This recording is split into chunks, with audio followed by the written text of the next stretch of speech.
Glasses clinked together, laughter burst forth, and music thrummed against the cabin's wooden walls, as if the place had been reserved for a lively family gathering. But it wasn't. It belonged to me. Before we dive in, leave a comment below and share where you're from and which city you're watching from. After you finish the video, be sure to tell us what you'd do in this situation. Keep it real. Drop your thoughts in the comments. We read every single one. Let's get started. My phone wouldn't stop buzzing with notifications. I was perched in a bustling airport terminal, waiting for my next flight, when my best friend Harper texted, "You won't believe this. Check your email." I opened the videos she sent and my breath caught. There they were, my parents, my sister Jenna, her arrogant fiancé, and even my cousin Logan, all dancing in the cabin I'd secretly purchased 2 months earlier. The very cabin they'd ridiculed me for even thinking about buying.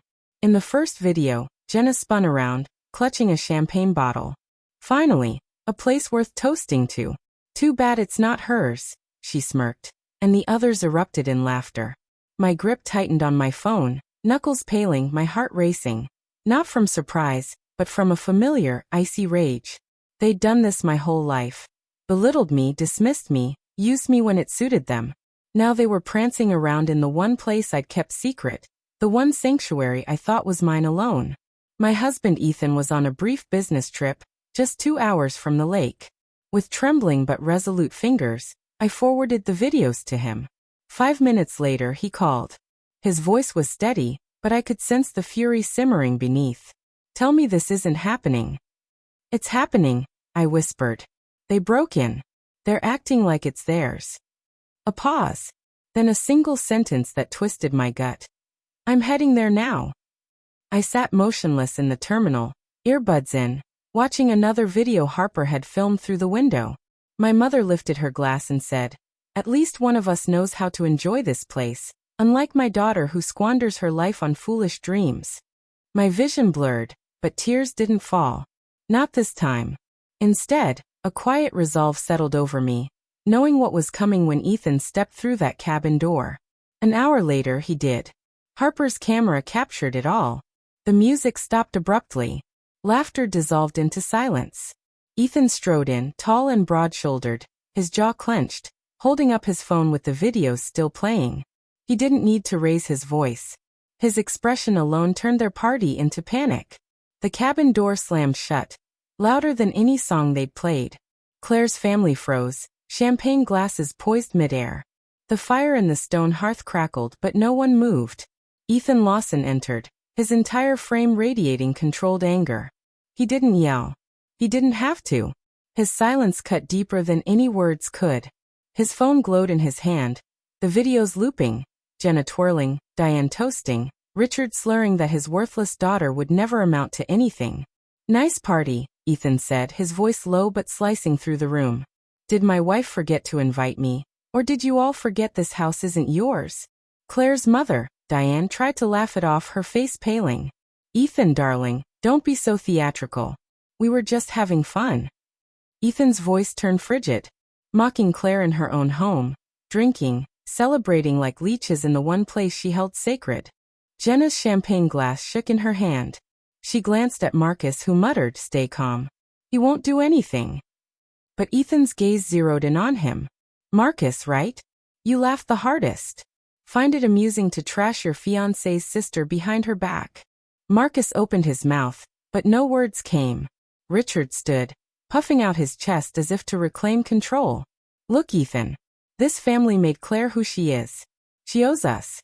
This cabin should have been shared, not hoarded." Ethan stepped closer, his presence overshadowing Richard's bravado. "Shared? Claire worked tirelessly for years. Every penny that built this place, every board in these walls, came from her, not you. And you," he pointed at Diane, "mock her dreams when she sacrificed more than any of you ever have." Diane's face flushed red. "She's our daughter. We have a right." "No," Ethan snapped, his voice thundering for the first time. "You have no right. Not anymore. You've humiliated her long enough. You've treated her kindness like an open door to exploit her.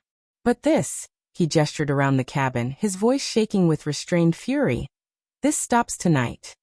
The room fell deathly quiet. Guilt etched some faces, denial others. Claire wasn't there in person, but through Harper's live video, she felt every moment. Every word Ethan spoke, every truth he laid bare, was what she'd buried deep for years.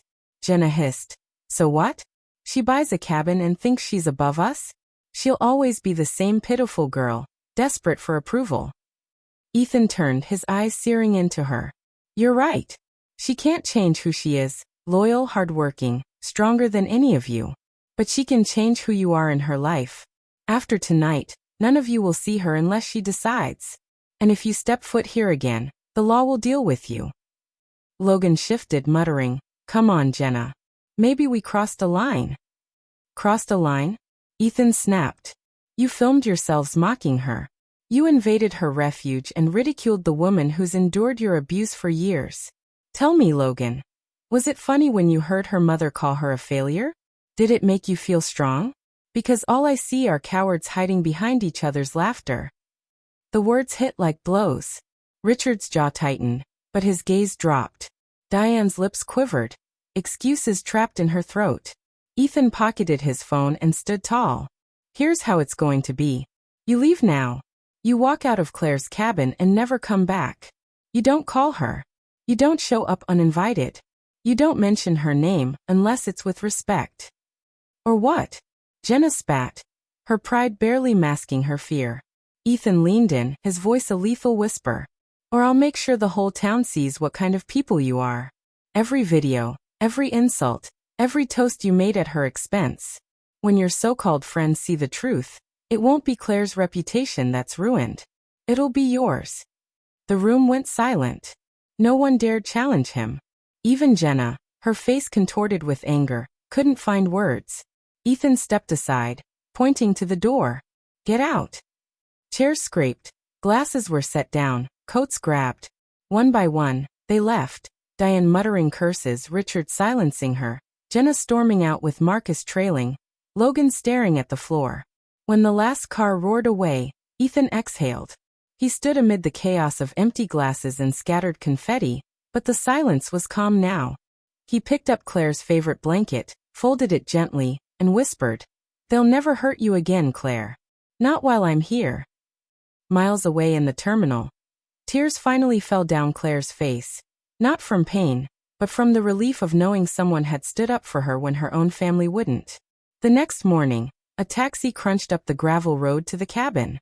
Claire stepped out, suitcase in hand, exhaustion carved into her features. The cabin stood ahead, morning mist curling around it like a whispered secret. For weeks, she'd dreamed of arriving as its proud, secret owner. Instead, her chest ached with the memory of Harper's videos. Her family laughing, pouring drinks, tearing her name apart like it was nothing. Ethan waited on the porch, his eyes softening as she approached. He met her in 2 strides, wrapping her in his arms before she could speak. They're gone, he murmured, his voice a steady anchor. And they're not coming back.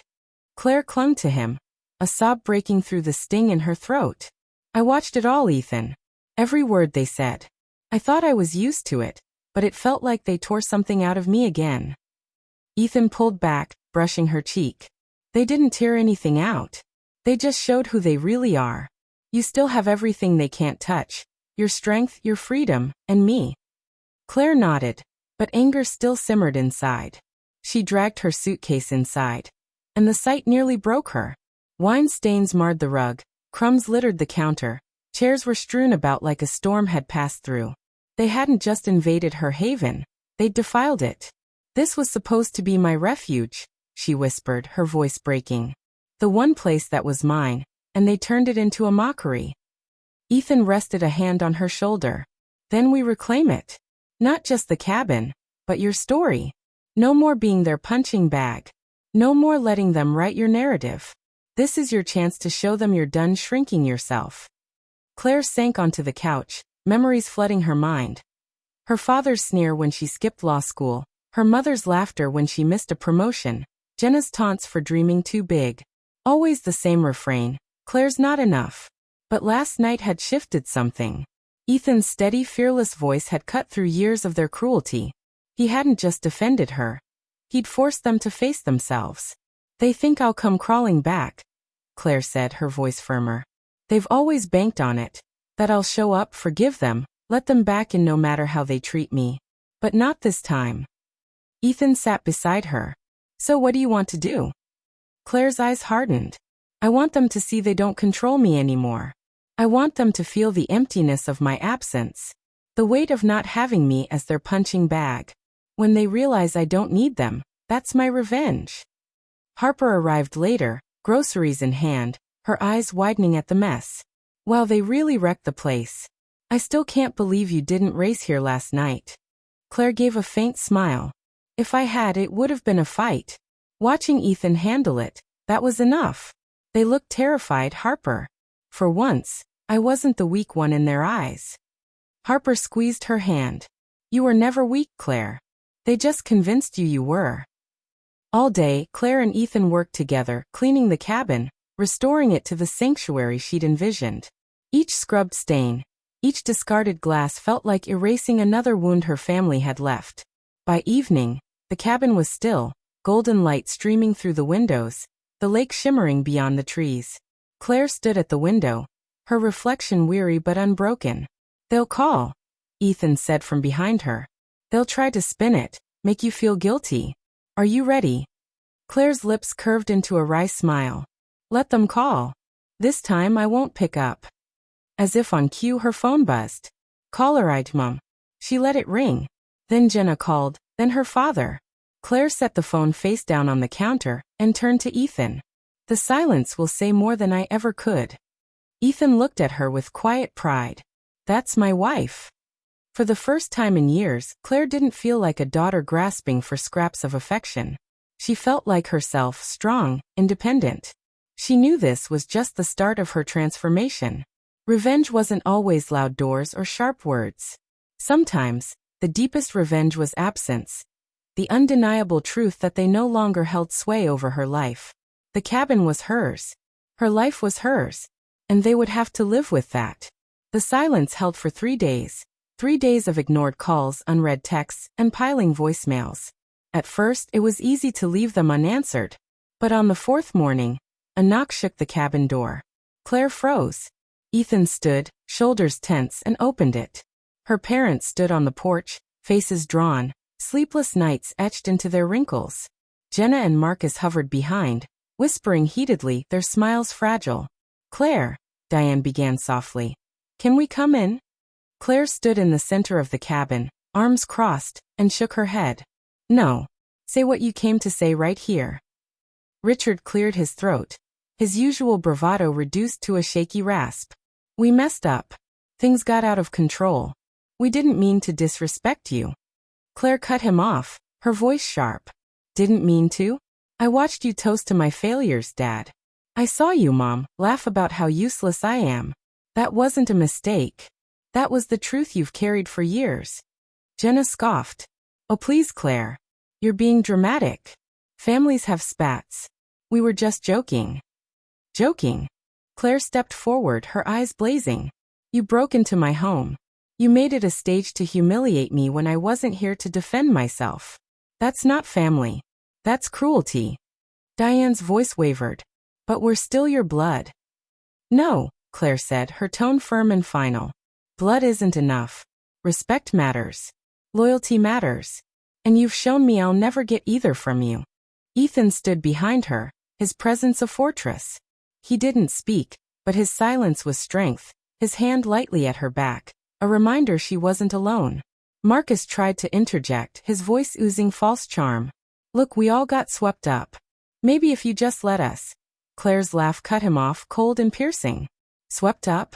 You wanted my cabin. You wanted me erased because the thought of me having something of my own made you sick. Well, you don't get a place in my life anymore. Jenna's eyes narrowed, venom sparking. You'll regret this, Claire. You'll come crawling back. You always do. But Claire's smile was calm. Not anymore. I'm done begging to belong. You don't own me. You never did. The porch fell silent. The Lawson family stood rattled, expecting her to crumble, expecting the old Claire who swallowed insults for peace. But she didn't waver. Finally, Diane's shoulders sagged. Richard muttered under his breath, and one by one, They turned and left. The crunch of gravel under their tires was the sweetest sound Claire had ever heard. Inside, Ethan wrapped her in his arms. You didn't just stand up to them. You buried the version of you that thought you needed them. Claire leaned into him, the weight lifting. It wasn't about revenge anymore. It was about freedom. That evening, as the sun sank behind the lake, Claire sat on the porch swing with Ethan and Harper. The cabin, once stained by betrayal, now glowed with something stronger: peace. The greatest victory wasn't watching her family scatter in shame. It was knowing she'd built a life where their approval no longer mattered. For the first time, Claire Lawson felt untouchable.